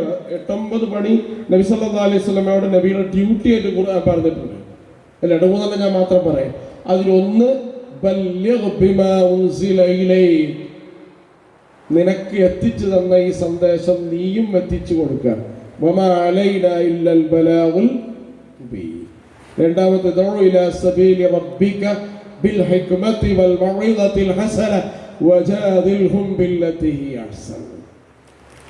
വജാദിൽഹും ബില്ലതി, മാർഗത്തിലേക്ക് നീ ആളുകളെ ക്ഷണിക്കുക. ദഅവത്തും തബ്ലീഗുമാണ് ഒന്നാമത്തെ പണി. ഒരു വിശ്വാസിയുടെ ഒന്നാമത്തെ പണി അതാണ്. ദഅവത്ത് ചെയ്യുക, തബ്ലീഗ് ചെയ്യുക. ആ ഇസ്ലാം അറിയാത്ത മുസ്ലിങ്ങളല്ലാത്ത ആളുകൾക്ക് ഇസ്ലാമിനെ എത്തിച്ചു കൊടുക്കുക, ഇസ്ലാമിലേക്ക് അവരെ ക്ഷണിക്കുക. ഇതാണ് പ്രവാചകനോട് അല്ലാഹു പറഞ്ഞ ഒന്നാമത്തെ പണി. നമ്മൾ ചെയ്യേണ്ട പണി അതാണ്, ഈ പണിയാണ്. നബി സല്ലല്ലാഹു അലൈഹി വസല്ലം അന്തിമ പ്രസംഗത്തിൽ, വിടവാങ്ങൽ പ്രസംഗത്തിൽ, ഫൽയുബല്ലിഗു ഷാഹിദുൽ ഗായിബ, ഇവിടെ ഹാജറുള്ളവൻ ഹാജറില്ലാത്തവർക്ക് എത്തിച്ചു കൊടുക്കൂ എന്ന് പറഞ്ഞു. 1,00,000-ൽ പരം സഹാബികൾ അത് കേട്ടു. റസൂൽ സല്ലല്ലാഹു അലൈഹി വസല്ലമയോട് എല്ലാവരും ഫലാ യാ റസൂലല്ലാഹ് എന്ന് പറഞ്ഞു. എന്നിട്ട് ആളുകൾ ലോകത്തിൻ്റെ വിവിധ ഭാഗങ്ങളിലേക്ക് സഞ്ചരിച്ചു. മദീന പള്ളിയുടെ ഏറ്റവും തൊട്ടടുത്ത അയൽവാസിയായിരുന്നു അബൂ അയ്യൂബുൽ അൻസാരി റളിയല്ലാഹു അൻഹു. നബിക്ക് നമ്മൾ സലാം പറഞ്ഞു പോണ ഉംറക്ക് ഹജ്ജിനൊക്കെ പോയാൽക്കറിയാം, സലാം പറഞ്ഞിട്ട് നമ്മൾ പുറത്തിറക്കൂലേ മസ്ജിദുൻ നബവിയിൽ, ആ പുറത്തിറങ്ങുന്ന സ്ഥലത്തായിരുന്നു ആരോ വീട്, അബൂ അയ്യൂബുൽ അൻസാരിയുടെ വീട്. പക്ഷെ അബൂ അയ്യൂബുൽ അൻസാരിയുടെ ഖബർ എവിടെയാണ്? ഇസ്താംബൂളിലാണ്, തുർക്കിയിലാണ്. എന്തിനാണ് അദ്ദേഹം തുർക്കിയിലേക്ക് എത്തിയത്? ഒരു മനുഷ്യൻ ജീവിക്കുകയാണെങ്കിൽ ഏറ്റവും നല്ല ഭൂമിയാണ് മദീന. ഒരക്കാലത്ത് നിസ്കരിച്ചാൽ 1000 റക്കാത്ത് പുണ്യമുണ്ട്. മരിക്കാനും ഏറ്റവും ശ്രേഷ്ഠകരമായ ഭൂമിയാണേത്? മദീന. വേറൊരു ഭൂമിക്കുക പ്രത്യേകതയില്ല. മദീനയുടെ പ്രത്യേകതയിൽ ഒന്നാണ്, മദീനയിൽ വെച്ച് എന്നെ മരിപ്പിക്കണേ എന്ന് നമുക്ക് പ്രാർത്ഥിക്കാം.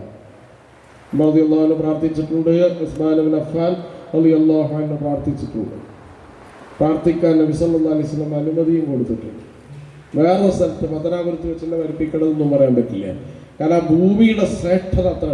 ആ ഭൂമി വിട്ടിട്ട് ഒരാൾ ഇസ്താംബൂളിൽ പോകണമെങ്കിൽ അതിനേക്കാൾ ശ്രേഷ്ഠതയുള്ള പണിയായിരിക്കും ഏത്?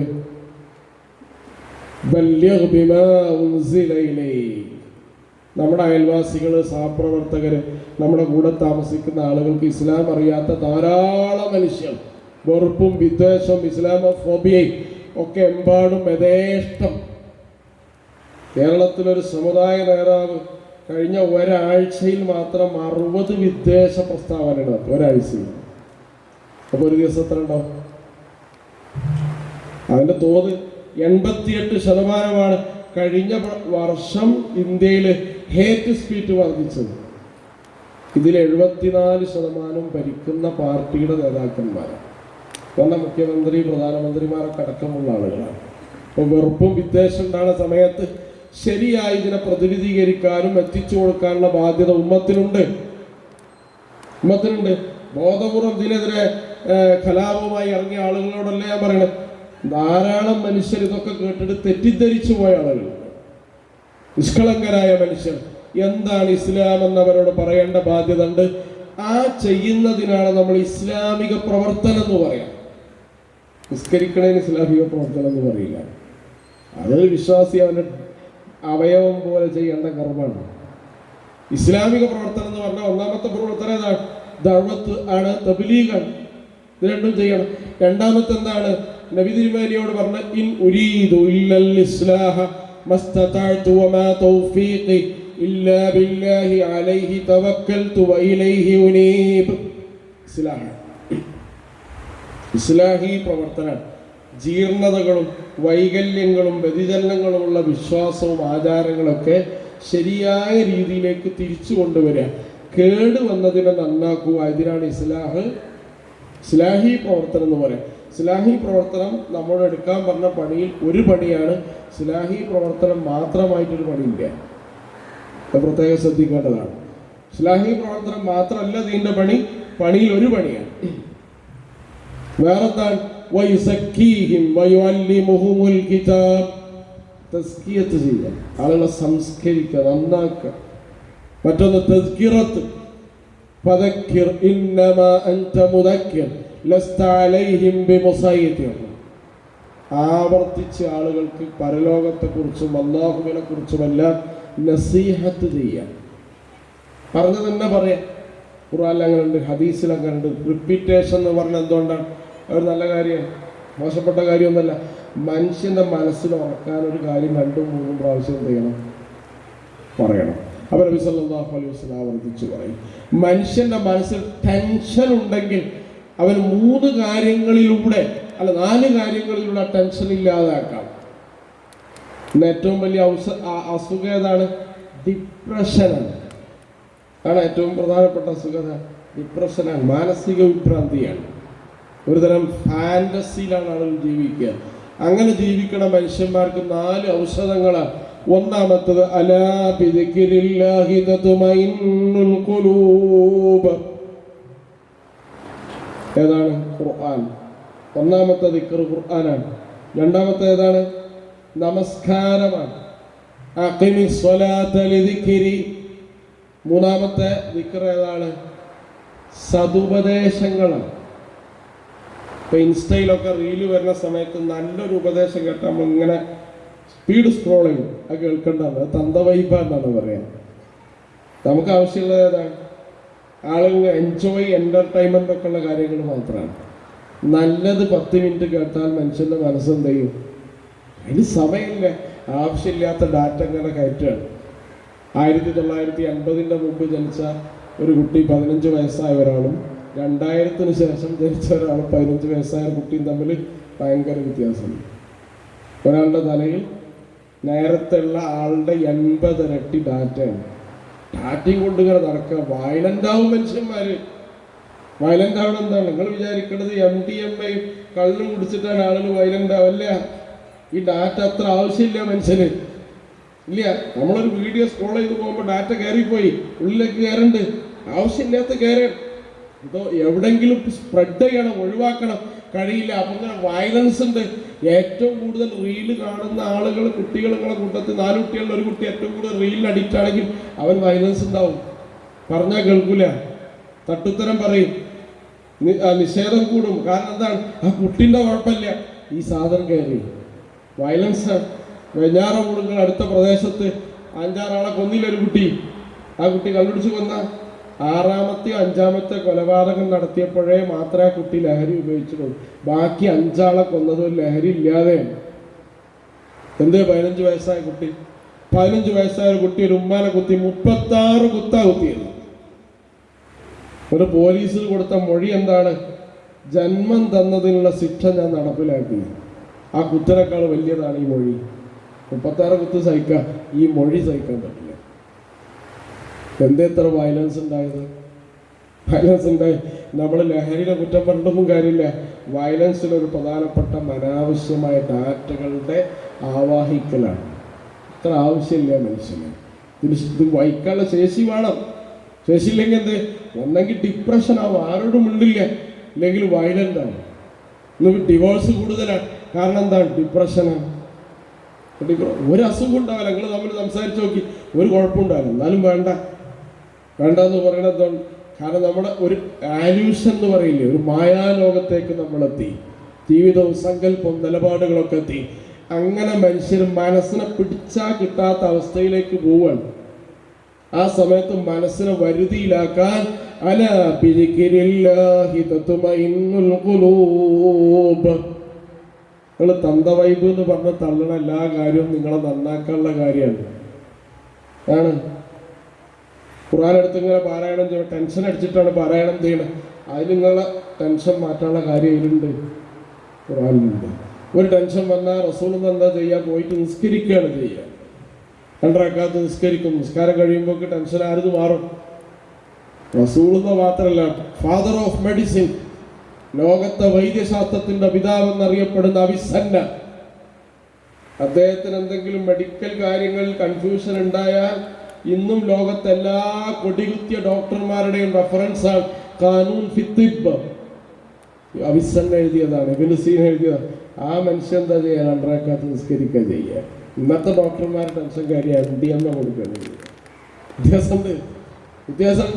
അപ്പൊ അതുകൊണ്ട് പ്രിയപ്പെട്ടവരെ, നമ്മൾ മനസ്സിലാക്കേണ്ടത് നമ്മുടെ ടെൻഷൻ റിലാക്സ് ചെയ്യാനുള്ള സാധനം ഖുർആനിലുണ്ട്, വിശുദ്ധ ഖുർആനിലുണ്ട്. നല്ല ടെൻഷൻ അടിച്ച് നിൽക്കുന്ന സമയത്ത് നമ്മൾ ഒരു ഇയർഫോണൊക്കെ വെച്ചിട്ട് അല്ലെങ്കിൽ എയർപോഡൊക്കെ വെച്ചിട്ട് നല്ലൊരു കാരീൻ്റെ കിറാത്ത് ഒറ്റയ്ക്ക് കേട്ട് നോക്കൂ. നിങ്ങൾ ടെൻഷൻ എങ്ങനെ എന്ത് ചെയ്യും? കുറയും. വെറുതെ പറയണല്ല. ദി മ്യൂസിക് ഫോർ ഗോഡ്, ദൈവത്തിൻ്റെ സംഗീതമാണ്, പടച്ചവന്റെ സംഗീതമാണ്. കാരണം സംഗീതങ്ങളുള്ളത്, മ്യൂസിക് എന്ന് പറയുന്ന പ്രപഞ്ചത്തിന്റെ താളമാണ്. ആ പ്രപഞ്ചത്തെ സൃഷ്ടിച്ചത് ആരാണ്? അല്ലാഹുല്ലദീ ഖലഖക്കും, അല്ലാഹുവാണ്. അല്ലാഹുക്ക് മ്യൂസിക് ഉണ്ട്, പക്ഷെ അല്ലാഹുവിന്റെ മ്യൂസിക് എവിടെയാണ്? ഖുർആനിലാണ്. അത് നമുക്ക് നമ്മുടെ എല്ലാ പ്രയാസങ്ങൾക്കും ഒരു ശമനമാണ്. ശിഫാഉൽ ലിമാ ഫിസ് സുദൂർ. വീടുകളിൽ നിങ്ങൾ ഖുർആൻ ഉണ്ടെങ്കിൽ വീടുകളിലുള്ളവരുടെ മനസ്സ് അള്ളാഹു അണക്കുമെന്ന് റസൂലുള്ളാഹി സ്വല്ലല്ലാഹു അലൈഹി വസല്ലം. ഭയങ്കര സംഘർഷമാണ്. വാപ്പയും ഉമ്മയും മക്കളും ഭാര്യയും ഭർത്താവും എപ്പോഴും അടിപിടി, ഇങ്ങനെ പൊട്ടാൻ ഭാഗത്ത് നിൽക്കുന്ന എല്ലാ ബലൂണുകളാണ്. എല്ലാ മനുഷ്യരും എപ്പോഴും പൊട്ടും. വയലൻ്റായി നിൽക്കുകയാണ്. ഇതിനെ തണുപ്പിക്കാൻ അടുപ്പിക്കാൻ ഒരു ഔഷധം നമ്മളെ കയ്യിലുണ്ട്. അതാണ് വിശുദ്ധ ഖുർആൻ. ലൗ അൻഫഖ്ത മാ ഫിൽ അർളി ജമീഅൻ മാ അല്ലഫ്ത ബൈന ഖുലൂബിഹിം. ഭൂമിയുള്ളത് മുഴുവൻ നീ ചെലവഴിച്ചാലും മനസ്സ് ഇണക്കാൻ നിനക്ക് കഴിയില്ല. ഞാനാണത് ഇണക്കിയത് എങ്ങനെയാണ്? കൊണ്ടാണ്. ഒരു തടാകത്തിൽ പോയി ഒട്ടകം വെള്ളം കുടിച്ചതിൻ്റെ പേരിൽ വർഷങ്ങൾ യുദ്ധം ചെയ്തിട്ടുണ്ട് അറബികൾ. വേറൊരു ഗോത്രത്തിൻ്റെ തടാകത്തിൽ പോയി ഒരു ഗോത്രത്തിൻ്റെ ഒട്ടകം പോയി വെള്ളം കുടിച്ചതിൻ്റെ പേരിലാണ്. അത്ര ശത്രുതയുള്ള മനുഷ്യർ മരണാസന്നനായി കിടക്കുമ്പോൾ ഒരു തോൽപാത്രത്തിൽ വെള്ളമായിട്ട് വന്നപ്പോൾ അപ്പുറത്തുനിന്ന് വെള്ളം എന്ന് പറഞ്ഞപ്പോൾ ഇയാൾ പറയണം, എനിക്ക് വെള്ളം വേണ്ട, സഹോദരന് കൊണ്ടുപോയി കൊടുക്കൂ എന്ന് പറയുന്ന അവസ്ഥയിലേക്ക് അവരെത്തിച്ചത് ആരാണ്? വിശുദ്ധ ഖുർആൻ. അതുകൊണ്ട് മനസ്സടക്കും, വിശുദ്ധ ഖുർആൻ മനസ്സടക്കും. അതുകൊണ്ട് പ്രിയപ്പെട്ട സഹോദരന്മാരെ, സഹോദരിമാരെ, വിശുദ്ധ ഖുർആൻ നമ്മൾ കാണാത്ത ഒരുപാട് ആത്മീയ തലങ്ങളുണ്ട് വിശുദ്ധ ഖുർആൻ. അതുകൊണ്ട് വിശുദ്ധ ഖുർആനെ നമ്മൾ അതിൻ്റെ ഡ്യൂട്ടി എന്താണെന്ന് മനസ്സിലാക്കി നമ്മോട് ചെയ്യാൻ പറഞ്ഞ പണി നമ്മൾ ചെയ്യാം. പിന്നെ വൽ അമലു ബിഹി, അടുത്ത ഖുർആനുള്ള സമീപനം ഖുർആൻ അനുസരിച്ച് പ്രവർത്തിക്കുക. പഠിച്ചാൽ പോരാ, പഠിച്ചതനുസരിച്ച് പ്രാവർത്തിക നോക്കാം. ഖുർആൻ പഠിച്ച ഒരാളുടെ സ്വഭാവം, ശൈലി, സംസാരം എല്ലാം വ്യത്യാസമുണ്ടായതായി, മറ്റുള്ളവരിൽ നിന്ന് വ്യത്യാസപ്പെട്ടായി നമുക്ക് മനസ്സിലാവും. ഇവിടെ ഖുർആൻ അയാളിൽ പ്രവർത്തിച്ചതായി മനസ്സിലാവാൻ കഴിയുള്ളൂ. വേറൊരു സമീപനം വൽ ഹുക്മു ബിഹി, ഖുർആൻ അനുസരിച്ച് വിധിക്കുക. എൻ്റെ കാര്യം ഇപ്പോൾ ഭാര്യയും ഭർത്താവും തമ്മിൽ സംഘർഷം ഉണ്ടായി. അപ്പോൾ ഒരു മധ്യസ്ഥനായ ഒരാൾ വന്നിട്ട് പറയാണ്, നിങ്ങളെ കാര്യത്തിൽ ഇങ്ങനെയൊക്കെയാണ് പഠിച്ചവൻ പറഞ്ഞിട്ടുള്ളത് എന്ന് പറഞ്ഞാൽ പിന്നെ നമ്മളത് അംഗീകരിക്കണം. അംഗീകരിക്കണം എന്ന് മാത്രമല്ല, മനസ്സിലൊരു വിഷമം പോലും പാടില്ല. മനസ്സിലൊരു വിഷമം പോലും പാടില്ല. അള്ളാഹുവിൻ്റെ വിധിയാണ് എൻ്റെ വിധി. അള്ള പറഞ്ഞതാണ്. അള്ളാഹ്ക്കാണ് പരമാധികാരം എന്ന് പറഞ്ഞാൽ അതിൻ്റെ അർത്ഥം എന്താണ്? ബാപ്പ മരിച്ചിട്ട് സ്വത്ത് ഓഹരി വെക്കണം, അനന്തര സ്വത്ത് ഓഹരി വെക്കണ സമയത്ത് ചേട്ടനും അഞ്ചനും മക്കളും ഭാര്യയും ഉമ്മയൊക്കെ തല്ല. അപ്പൊ മധ്യസ്ഥം വഹിക്കാൻ ഒരാൾ വന്നിട്ട് പറയാം, അനന്തരാവകാശ നിയമം പഠിച്ചവൻ ഇങ്ങനെയാണ് പറഞ്ഞിട്ടുള്ളത്, നിനക്കിത്ര ഓഹരിയുള്ളൂ നിനക്കിത്ര ഓഹരിയുള്ളൂ എന്ന് പറഞ്ഞാൽ അത് കേൾക്കണം. പിന്നെ ഒബ്ജക്ഷൻ ഇല്ല എന്ന് മാത്രമല്ല, മനസ്സിൽ അസ്വസ്ഥത പോലും പാടില്ല. അങ്ങനെ ഉണ്ടായാലെന്താ കുഴപ്പം? അയാൾ ദീനിന്ന് പുറത്താണ് എന്ന് അള്ളാഹു, അയാൾ ദീന് പുറത്തു പോയി. കാരണം അള്ളാഹുവിൻ്റെ വിധി അംഗീകരിക്കുക, അള്ളാഹ്ക്ക് തീർപ്പ് കൽപ്പിക്കാനുള്ള അധികാരം കൊടുക്കുക എന്ന് പറയുന്നത് ഉമ്മത്തിൻ്റെ ഏറ്റവും പ്രധാനപ്പെട്ട അജണ്ടയാണ്. അത് ഖുർആൻ ഖുർആനോടുള്ള സമീപനത്തിൽ ഏറ്റവും പ്രധാനപ്പെട്ട ഭാഗമാണ് ഖുർആൻ അനുസരിച്ച് തീർപ്പ് കൽപ്പിക്കുക എന്ന് പറയുന്നത്. പിന്നെ എല്ലാവർക്കും ബാധകമല്ലാത്ത കാര്യമാണ് തദബ്ബുർ ചെയ്യുക. ഖുർആൻ ആഴത്തിലും അതുപോലെ തന്നെ അതിൽ അവഗാഹം നേടും. അതെല്ലാവർക്കും കഴിയില്ല, പക്ഷേ സാധ്യമാവുന്ന അത്തരത്തിലാണ്. അവസാനത്തൊരു കാര്യം കൂടി പറഞ്ഞ് അവസാനിപ്പിക്കാം. ഖുർആനോടുള്ള 8ാമതായി ഇമാം ഗസാലി റഹ്മഹുല്ല പറയുന്ന സമീപനം ഖുർആനെ വെച്ചുകൊണ്ട് തഫക്കുർ ചെയ്യുക, ഫിക്ർ ചെയ്യുക. അല്ലാമ റഷീദ് റിള പറയുന്നത് ഫിക്ർ ഫർദ് ഐനാണ് എന്നാണ്. എല്ലാവർക്കും നേരത്തെ ഫർദ് ഐൻ എന്ന് പറഞ്ഞാൽ മനസ്സിലായില്ലേ? അവനവന് ബാധ്യതയുള്ള കാര്യമാണ് ഫർദ് ഐൻ. ഫിക്ർ ഫർദ് ഐൻ. ഫിക്ർ എല്ലാവർക്കും കഴിയും, അതുകൊണ്ടാണ് ഫർദ് ഐൻ. എന്താണ് ഫിക്ർ? നമ്മളെക്കുറിച്ച് ആലോചിക്കുക, ചിന്തിക്കുക. ഞാൻ ഏറ്റവും കൂടുതൽ ആലോചിക്കേണ്ട ആരെക്കുറിച്ച് തന്നെയാണ്? നാട്ടുകാരെ കുറിച്ചല്ല, ഫലസ്തീനെ കുറിച്ചല്ല, ഈജിപ്തിനെ കുറിച്ചല്ല, നമ്മളെ കുറിച്ചാണ്. ഞാൻ രക്ഷപ്പെടൂ കഴിച്ചിലാവൂലേ എന്നാണ് ഞാൻ ആദ്യം ചിന്തിക്കേണ്ടത്. നമ്മൾ ഓരോരുത്തരും ചിന്തിക്കേണ്ടത് അങ്ങനെ.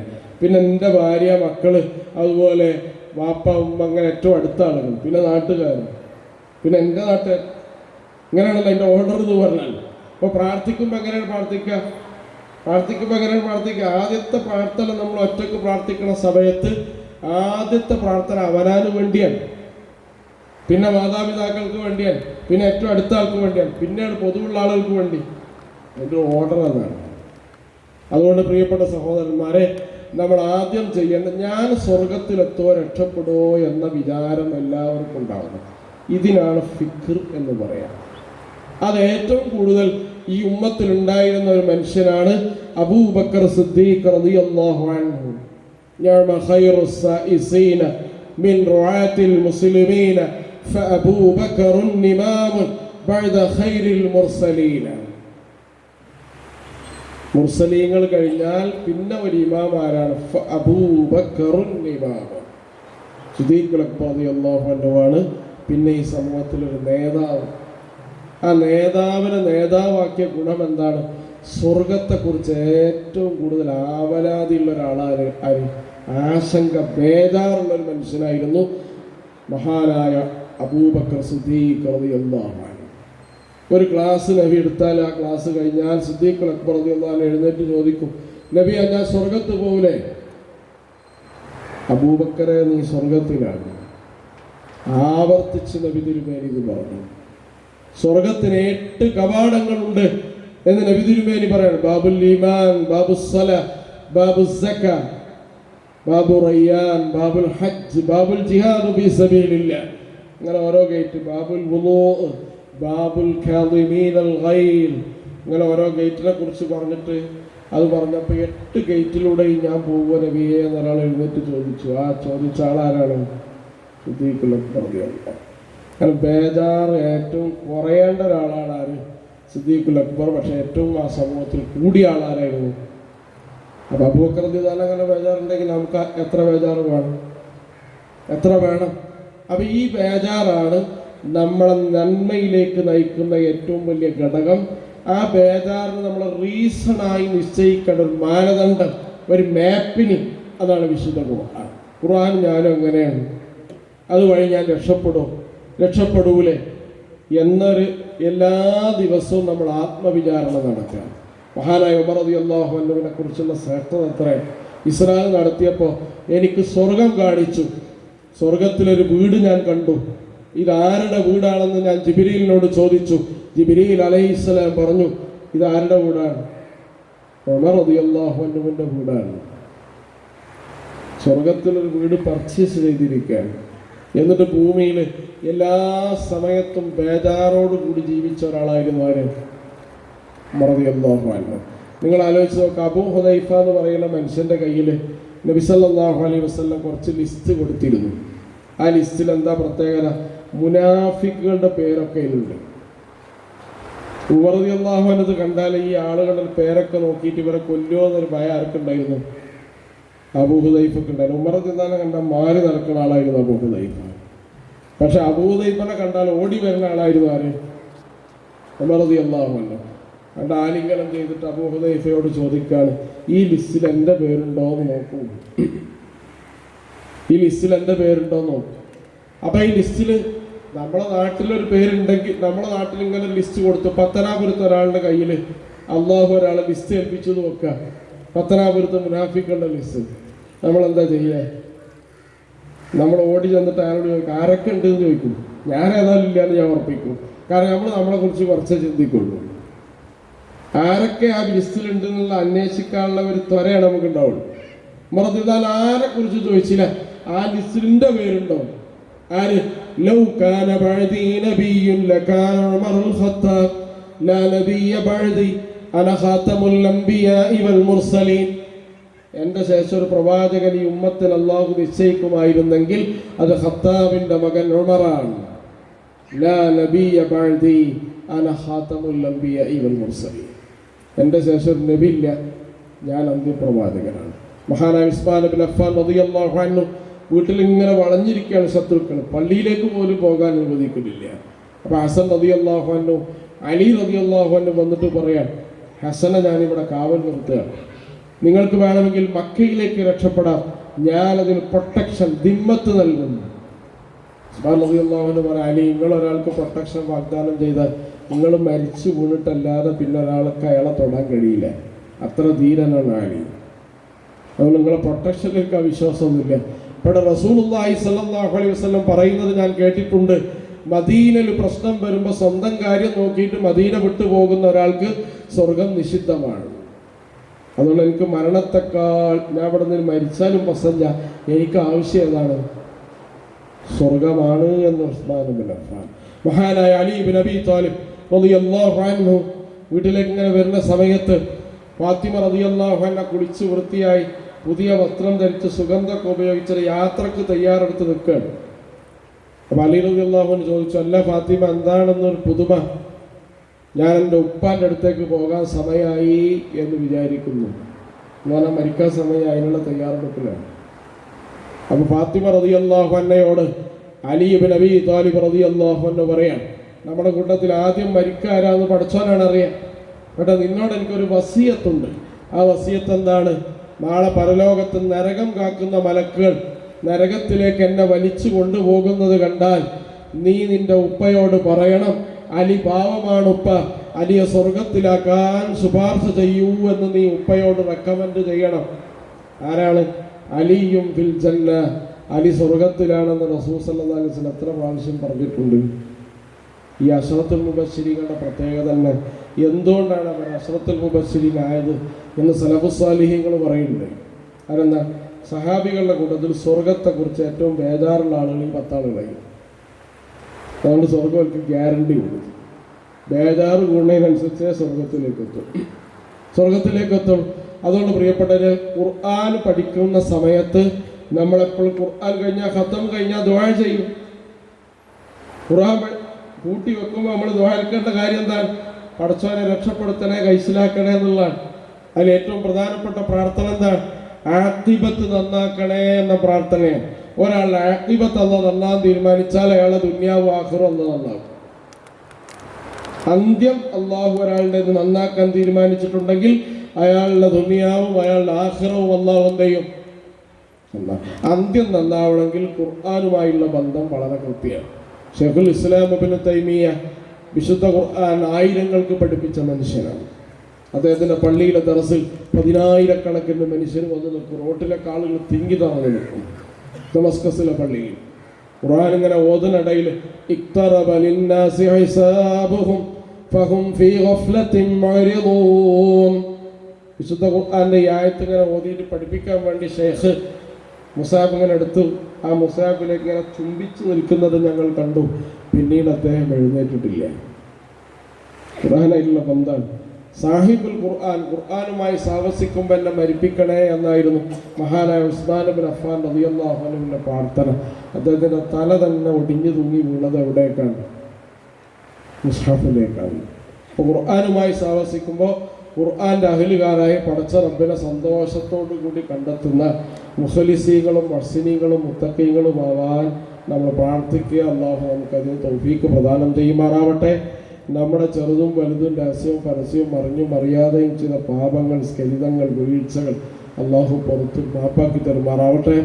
ഇരു ലോകത്തും അള്ളാഹു സുബ്ഹാനഹു വ തആലയുടെ പ്രീതി സിദ്ധിച്ച സജ്ജനങ്ങളുടെ കൂട്ടത്തിൽ നമ്മയും നമ്മുടെ കുടുംബത്തെയും അള്ളാഹു ഉൾപ്പെടുത്തി അനുഗ്രഹിക്കുമാറാവട്ടെ.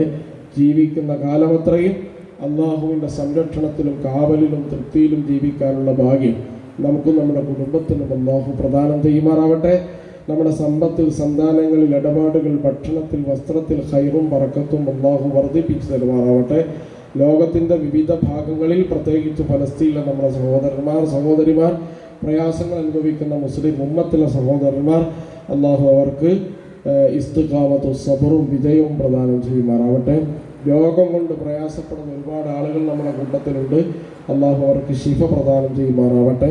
മാറാവ്യാധി രോഗം അള്ളാഹു അവരെയും നമ്മയും കാത്ത് രക്ഷിക്കുമാറാവട്ടെ. അള്ളാഹുവിലേക്ക് യാത്ര പോയ നമ്മുടെ മാതാപിതാക്കൾ, ബന്ധുമിത്രാദികൾ, സഹപ്രവർത്തകർ അള്ളാഹു അവർക്ക് മഗ്ഫിറത്തും മർഹമത്തും പ്രദാനം ചെയ്യുമാറാവട്ടെ. അവരെയും നമ്മയും സന്തോഷത്തോടുകൂടി ഫരീഖും ഫിൽ ജന്ന എന്ന് അള്ളാഹ് വിളിച്ചു പറയുമ്പോൾ സ്വർഗത്തിലേക്കുള്ള വിഭാഗത്തിൽ റസൂൽ സല്ലല്ലാഹു അലൈഹി വസല്ലമയുടെ കൂടെ സന്തോഷത്തോടുകൂടി അണിനിരക്കുന്ന കുടുംബങ്ങളായി നമ്മളെയും നമ്മുടെ കുടുംബങ്ങളെയും അള്ളാഹു മാറ്റിത്തരുമാറാവട്ടെ. റബ്ബനാ ആതിനാ ഫിദ്ദുനിയ ഹസന വഫിൽ ആഖിറതി ഹസനതൻ വഖിനാ അദാബന്നാർ. റബ്ബനാ തഖബ്ബൽ മിന്നാ ഇന്നക അൻതസ് സമീഉൽ അലീം വതുബ് അലൈനാ ഇന്നക അൻതത് തവ്വാബുർ റഹീം മഅ ഇബാദിക സ്വാലിഹീൻ വജുന്ദിക الغالبين. وصل على النبي المصطفى وآله وأصحابه أجمعين وسلام على المرسلين والحمد لله رب العالمين.